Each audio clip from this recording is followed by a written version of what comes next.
I will be reading from Colossians chapter 3, verses 1 through 17. If then you have been raised with Christ, seek the things that are above, where Christ is, seated at the right hand of God. Set your minds on things that are above, not on things that are on earth. For you have died, and your life is hid with Christ in God. When Christ, who is our life, appears, then you also will appear with him in glory. Put to death, therefore, what is earthly in you, immorality, impurity, passion, evil desire, and covetousness, which is idolatry. On account of these, the wrath of God is coming. In these you once walked when you lived in them, but now put them all away: anger, wrath, malice, slander, and foul talk from your mouth. Do not lie to one another, seeing that you have put off the old nature with its practices and have put on the new nature, which is being renewed in knowledge after the image of its creator. Here there cannot be Greek and Jew, circumcised and uncircumcised, barbarian, Scythian, slave, free man, but Christ is all and in all. Put on then, as God's chosen ones, holy and beloved, compassion, kindness, lowliness, meekness, and patience, forbearing one another, and if one has a complaint against another, forgiving each other. As the Lord has forgiven you, so you also must forgive. And above all these, put on love, which binds everything together in perfect harmony. And let the peace of Christ rule in your hearts, to which indeed you were called in the one body. And be thankful. Let the word of Christ dwell in you richly, as you teach and admonish one another in all wisdom, and as you sing psalms and hymns and spiritual songs with thankfulness in your hearts to God. And whatever you do, in word or deed, do everything in the name of the Lord Jesus, giving thanks to the God Father through him. This is the word of the Lord.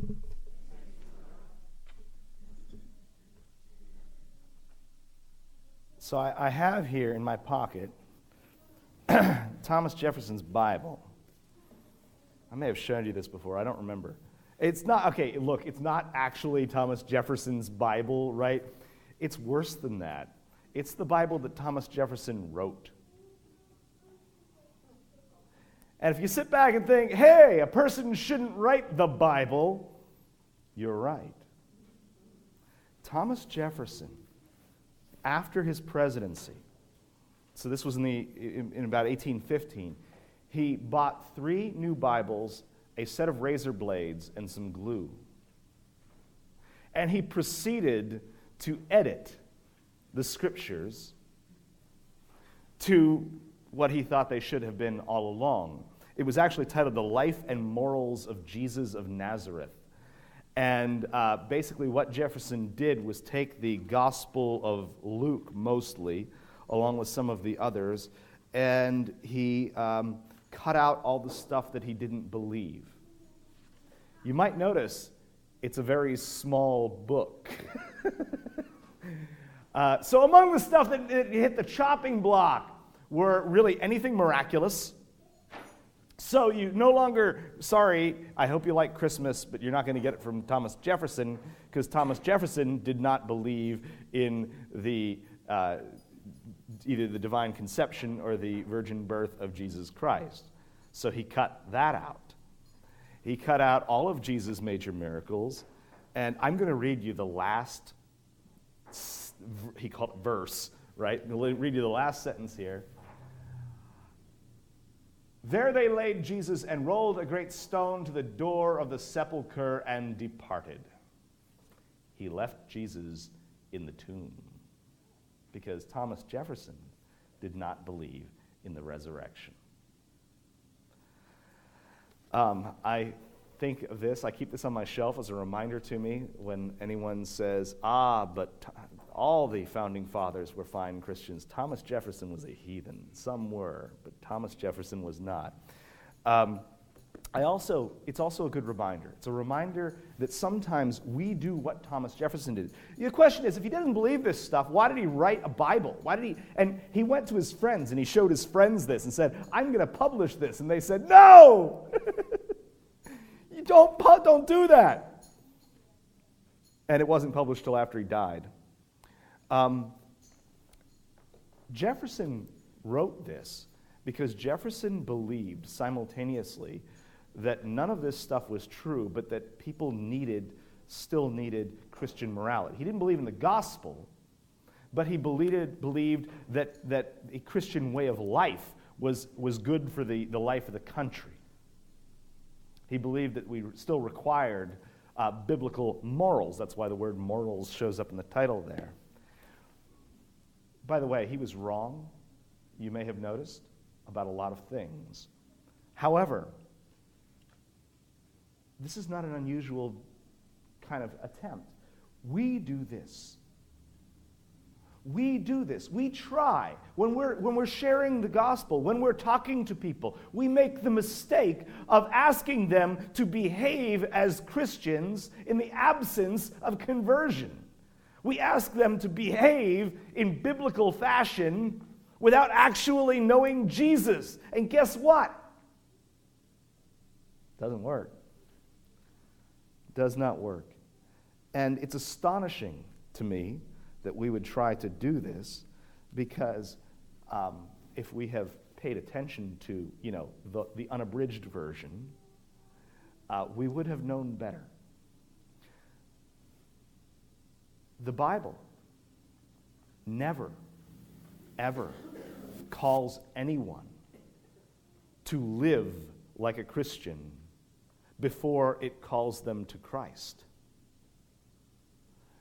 You see that here in Colossians. We've been reading through Colossians together. The first 2 chapters of Colossians deal exclusively with what you might call theology, right? It's about God. Who is God? Who is Jesus? What has Jesus done for us? And then here at the beginning of chapter 3, you notice this transitions pretty seamlessly into what might be called ethics. How do we live if this is what we believe, if all of this is true? How do we behave toward our fellow human beings? If we actually believe, and I'm going to trust that most of you do, if we actually believe that Jesus Christ, this man who lived in an obscure corner of the Roman Empire 2,000 years ago, was God in flesh, who laid down his life for the salvation of those who trust in him.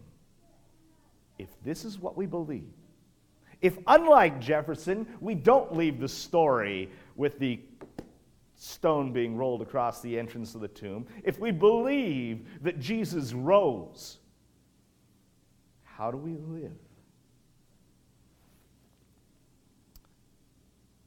And it should, by the way, this is, I think, obvious, but it should change the way we live. If it doesn't, something is deeply, deeply wrong. If you can hear a message like the gospel, and shrug and go on your merry way, you will forgive me if I think maybe you haven't believed it. Because if you have believed it, it is going to transform the way you live every moment of your lives. The gospel changes everything. It turns the world on the head. This is, by the way, the answer to the old question about the relationship between faith and works. The Bible absolutely insists, Ephesians chapter 2, verse 8, that it is by grace you have been saved through faith, and not by works, right? That no man may boast. However, faith without works, according to James, is dead, right? Why is that? Because if you've heard this message and you have believed it, you will act on it. It really is that simple. The assumption is that doctrine translates into conduct. You prove what you believe by the way you live.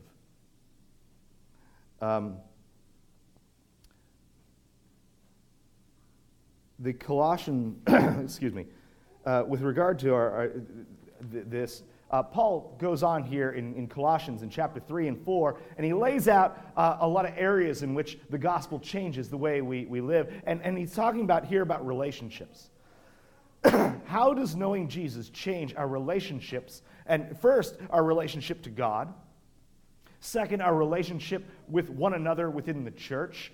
And then he goes on to talk about our relationships with our family, verse 18 and following, in marriage, he goes, how does it change the way we go about our daily work? Your faith should change the way you do your job. Talks about that in verse 22 to chapter 4, verse 1, and how we deal with outsiders at the beginning of chapter 4. Only going to talk about the first one of those today. Don't have time otherwise. But this very first one, our relationship with Christ, because if we blow that one, we have messed everything up. The order is not accidental. And with regard to our relationship with Christ, Paul offers a few commands here. And I just want to point out 4 of them. And they're all in the first 8 verses. The rest of it is good. As my brother says, it's all Bible. You can go and read it on your own. Just want to talk about these 4 that occur in the first 8 verses.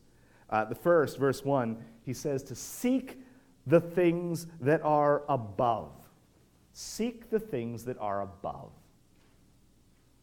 Now, to understand this, you've got to remember a little bit about the actual nature of the false teaching that was going around in Colossians. We talked about this before. But there were false teachers in Colossae here. And these false teachers were pushing a few kind of odd things. One of them was an excessive mysticism. So people were really, really concerned about angels and about mystical visions. Another was a kind of rigid legalism. They were really, really concerned about what they ate and about what they drank and about what they wore and about what they did on the Sabbath, things like that. What Paul is pointing out here is that all of this is actually a kind of re-enslavement to something that they had been freed from by Jesus, right? The old religious order out of which the Colossians came. Most, I suspect, of these Colossians were not originally from a Jewish background. Most of them, I think, originally were from a pagan background. And you have to remember that Greco-Roman pagan religious life, the Greeks and the Romans, they didn't care what you believed. They cared what you did. It was all about ritual. It was all about going to the temple. It was all about these various feasts and festivals and holidays and the things that you wore and the things that you said and your offerings that you made. It was all external, right? And when these Colossian Christians came to Christ, he freed them from that constant cycle of trying to impress the gods.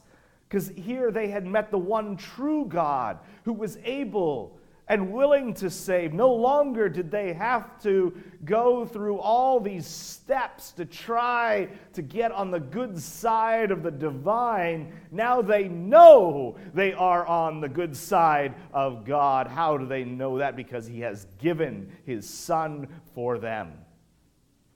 By the way, if any of you ever ask me, and people do sometimes, does God hate me? I know people feel that way once in a while, right? You're like, am I being punished? Does God hate me?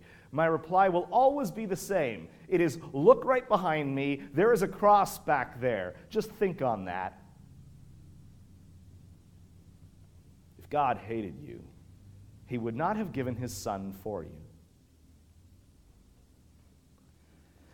So Paul's point here is that those Colossians who had bought into this angelology and excessive parsing of commandments had literally taken their eye off the prize. Right? Their gaze has been distracted from Jesus down to these earthly things, these externals. In the same way that it is possible for us, and it is dangerous, but it is possible for us to be so caught up in what we do in church that we lose sight of Jesus. It happens to people. It happens to pastors. It's tragic. But you can be so worried about playing your fiddle or whatever that you lose track of why you're here. The point of being a Christian is to seek Christ. not angels, not mystical experiences, not a sense of moral superiority. It's to seek Christ. Christianity has no sacred places, nor does it have any spiritual authorities, the way these old pagan temples existed with their hierarchy of priests and things.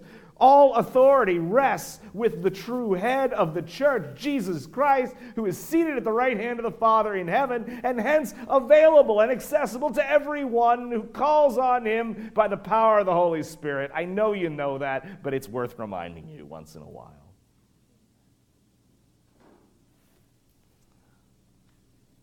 So don't worry about how to pray, where to pray, what kind of prayers to say. Seek the one to whom all prayer in heaven and on earth is made. Seek the things that are above. This is what Paul is saying.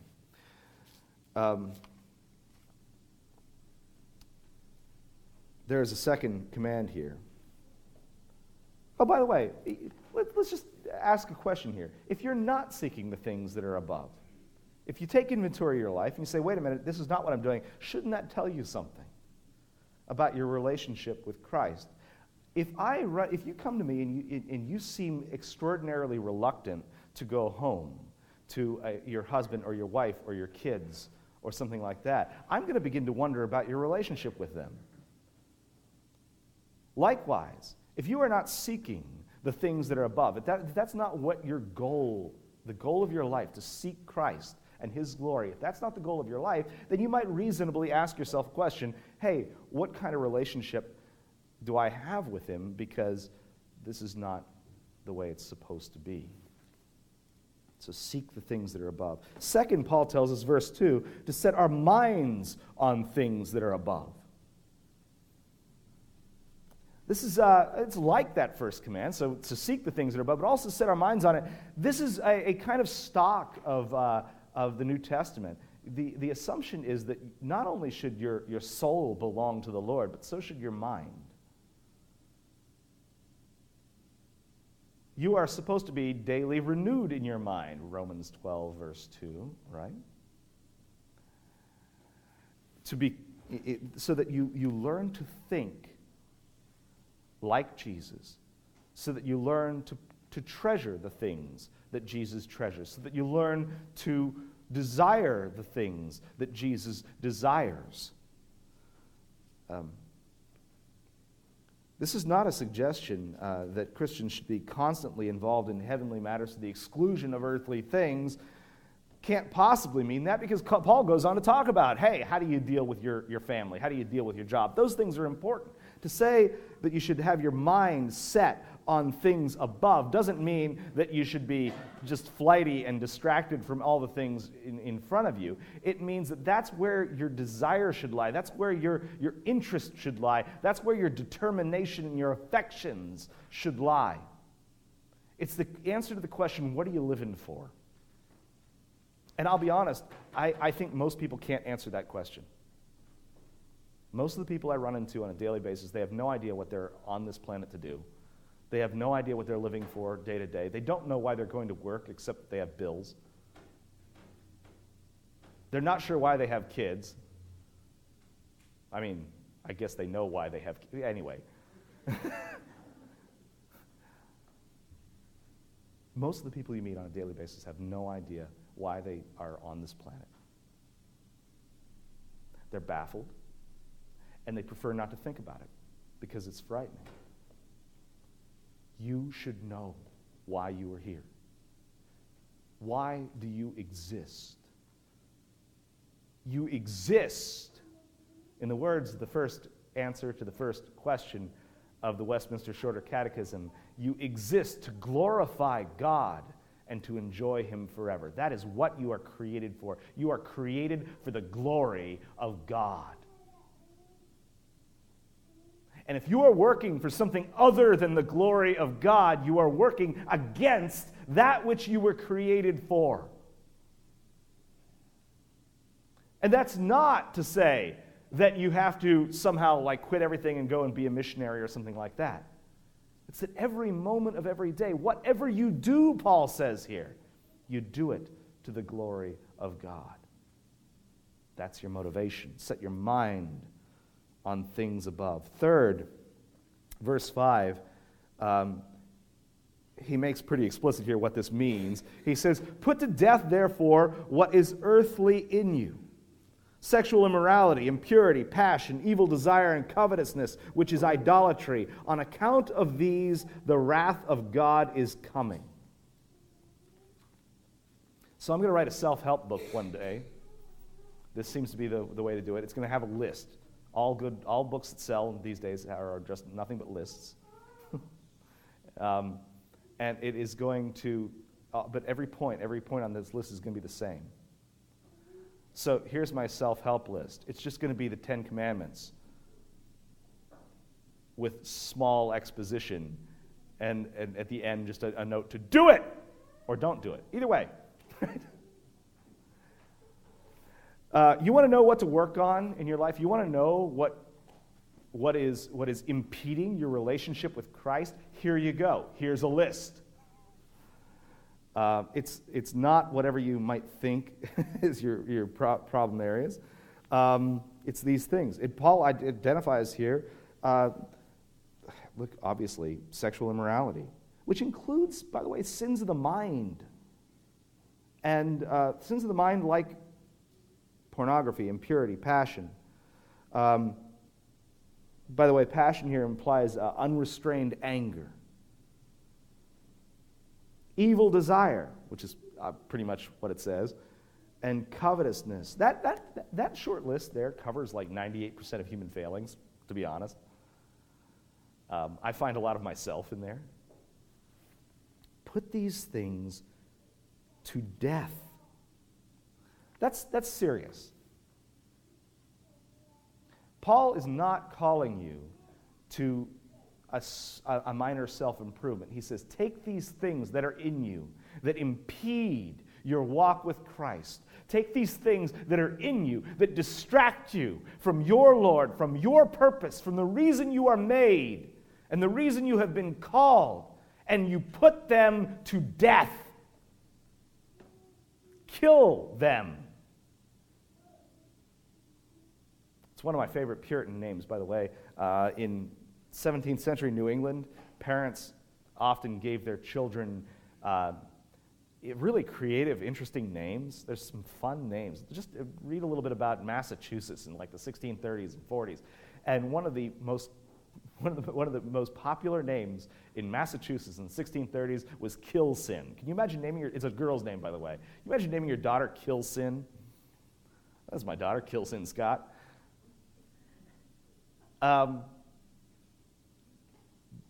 The hope was that her name would be a constant reminder, because this is part of our calling, to put to death the things that keep us from Christ.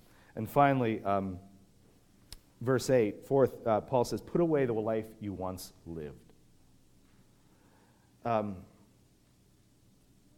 Could just as well say for some of you say, well, wait a minute, no, I've been a Christian since I was a kid. I've always really believed the gospel. Fine, put away the life your parents lived. Put away the life your grandparents lived. Put away the life you might have lived otherwise. Put away the life of the world. This is the calling. So if your purpose, this is what you were created for. If you were created to glorify God and to enjoy Him forever, and if your calling here is to put to death everything in your life that prevents you from that goal, you are by necessity going to be living very differently from the rest of humanity.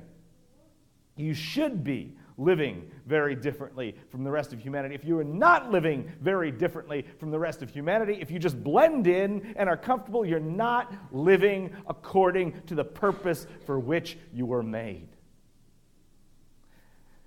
I actually think that the 21st century is going to help us with this one.